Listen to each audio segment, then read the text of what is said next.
the other day, I think it was Tuesday night, I was watching, actually, I wasn't watching, I was scrolling through Twitter and looking at the various GIFs that people put up for SmackDown. Same thing happens on Monday nights. The popular GIF accounts on Twitter go combing through the show, and they put up GIFs of the various amusing things or hot moves that you will see on Raw or SmackDown on a week in week out basis. And I'm scrolling through these, and I hardly ever watch Raw or SmackDown anymore. I just don't. There's not enough hours in the day. It's very often bad. If I need to catch up on something, there's WWE's YouTube account where they will show key promos and key angles and things of that sort. There's Twitter, which I'm talking about right now with the GIF accounts and other accounts, which will keep you up to date on what's going on those shows. And then if there's a must see match that I see people that I trust are talking about, it's on the DVR, and I could always go back and either skim through the show or focus in on a match or two that I think are worth my time. That's basically how I consume Raw and SmackDown these days. And after a 2017 where I made a concerted effort and watched every single WWE match that hit tape for the entire year, Raw, SmackDown, NXT, everything on the network, 205 Live, main event. Took a while to catch up on main event, but I watched every match that hit tape. I decided I cannot do this to my life anymore. All of those hours spent watching wrestling that not only did I not enjoy, but that I knew I wasn't going to enjoy. Why was I doing this to myself? To prove some stupid point, to come on these shows and brag about it as if that's something to brag about. It just didn't make sense. A few years ago, I'd say maybe 2015, 2016, somewhere, maybe 2014 even, I did the same thing with New Japan. I watched every match that hit tape. And, you know, after the 137th 8-man tag, prelim undercard 8-man tag, I said to myself, why am I doing this? So, I never attempted to do it again. It's just a waste of time. But going back to Tuesday night, I'm watching these GIFs of SmackDown, and it just occurred to me, and it hit me real hard after 9 months now, almost 10 months of going into the 10th month anyway, of just not watching the two main roster WWE shows. It's just not for me, and it's okay, and I accept that. That doesn't mean that the WWE as a whole is not for me or that I don't find it particularly entertaining. I'm going to review 3 shows today that tell the complete opposite story. I enjoyed all 3 of them. Most weeks I enjoy all 3 of them. NXT TakeOver is the safest bet in wrestling. It's always great. But it's amazing to me that the same company, this is the same company. It feels like 2 different companies, but it's the same company that produces the stuff that you see on the network and the stuff that you see on the main roster. They're satisfying completely different audiences. And this is something that I screamed about for many years on the flagship. WWE is a large enough company where they can serve all masters. They can satisfy several different audiences. They can give you your Raw variety show. They can give you a work rate show. They could give you a show devoted to women's wrestling. They can give you a show which is, and we all picked on Bruce Mitchell when he said it many years ago, but he turned out to be correct. They can give you a show which is basically geared towards indie wrestling fans, which is NXT. Bruce Mitchell was right. And I was one of the people who criticized him when he said, look, hey, Triple H, WWE, they are co opting the indies. That's what NXT is going to be. And Bruce Mitchell took a lot of shit for that, but he was right. We've seen over the ensuing 3-4 years or whatever it's been, they've signed everybody. They build NXT, they build their takeovers around indie stars, working indie style matches. And, I've always said WWE is big enough to serve all masters. And now they are. That's exactly what they're doing. They're serving all masters with their programming. And if Monday Night Raw and SmackDown aren't for you, yeah, that it's okay. Instead of, you know, look, there's a certain camaraderie aspect to hate watching Raw with everybody on your Twitter feed or while texting back and forth with your friends. I get it. I've done it for years. But if you truly are not enjoying this show, if you're truly turning on the TV every Monday or turning on your DVR or however it is you're watching the show, and it actively makes you upset, stop. Take it from someone who watched every second of footage WWE produced last year. If you force yourself off of it, you'll realize that you don't miss it. And look, WWE is a habit watch. For people like us, the type of person who's going to pay to listen to me talk 4 times a week or whatever it is, week in, week out about pro wrestling, listen to the flagship for 3 hours and then pay to hear more of me. If you're the kind of person listening to this right now, you're a hardcore wrestling fan.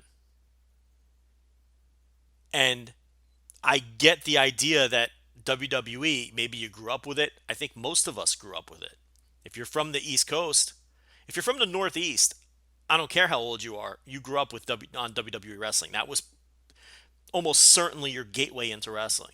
If you're under 40 years old, maybe even a little older, no matter where you're from, your gateway to wrestling was very likely WWE. At least if you're from America. So I understand that. It's a habit watch. It's something you've been doing since you were a child or a young adult or a teenager. Can't stop, won't stop. I understand. But you can stop.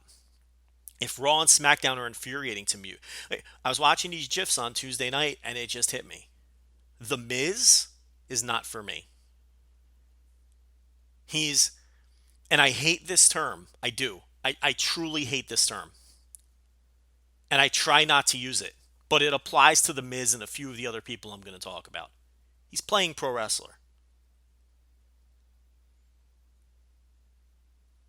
And I was a Miz defender before it was cool.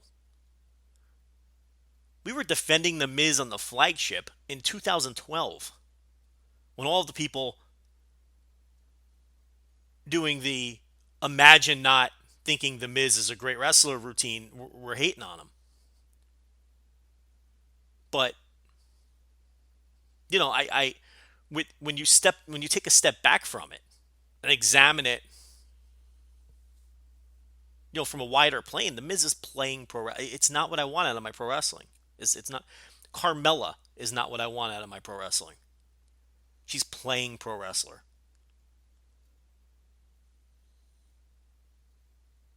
New Day tossing pancakes around. It's not what I want out of my pro wrestling.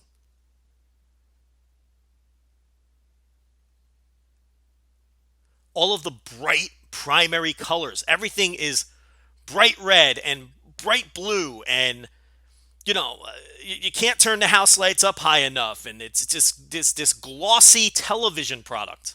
And I get it. It's why they have $1 billion TV deal. It's not for me. It's not for me anymore. It's not for me. It's all about entrance themes and over the top personalities and churning out talent from the Performance Center that are playing pro wrestler, like Baron Corbin and Carmella and The Miz. They're playing pro wrestler. It's not what I like about pro wrestling, and you can break the habit. It's a habit watch for a lot of you. I'm tired of coming on the flagship every week, but not every week, because that's the other thing. We've severely cut down on our WWE coverage on the flagship, and people still tell us that we should just drop it. Basically, all we do now are quick previews of the pay-per-views, reviews of the pay-per-views, and occasionally we'll talk about big news like Daniel Bryan re-signing with the company, or if there's a controversy or something, if a big news story breaks. That's all we do. We don't talk. There's weeks where we don't mention the letters WWE, and yet people still think we talk about it too much, because when we're talking about it, we're overtly negative. And I'm tired of it. It's draining. I'm taking a week off of the flagship this week because I'm just tired of having opinions. No, I'm tired of having of having to have a take on everything. And it's really WWE that's sucking the life force out of me. Because I'm having a hard time forcing myself to formulate opinions on their glossy, primary colored, utterly meaningless television shows. And that's what they are. They do not reward you for paying attention. They do not want you to pay attention. And they punish you for paying attention. And honestly, despite this great, loaded, deep roster that they have, which is a very overrated concept, by the way, but that's a rant for another day. Because all that depth and all that talent isn't on the main roster. The main roster is very overrated. But it's still an excellent main roster. For all of that talent, quite honestly, the wrestling isn't even close to being good enough to ignore the rest and just enjoy the wrestling in a vacuum. It's not. It's not good enough. And then on the rare occasion that the wrestling is really good, it's totally deep-sixed and destroyed by poor storytelling and horrendous booking. So I ask you, why are you watching Raw every Monday night? You're watching it because it's a habit that was formed years ago. It takes 21 days to form a habit. It takes 21 days to form a habit. Some of you have been watching Raw for 21 years. You can quit this cold turkey. Just stop watching. And here's the other thing. Do you think you're the only one? Do you think Joe Lanza was the first to hop off this bandwagon? Check the ratings. They break a new record low of some type on a weekly basis. This past week, the lowest rated Raw in the modern era of the show. People are jumping off because it's bad. It's bad. And because there's no consequence, they don't care. They're not growing their audience, but yet Fox is tossing them $1 billion. It's a content factory.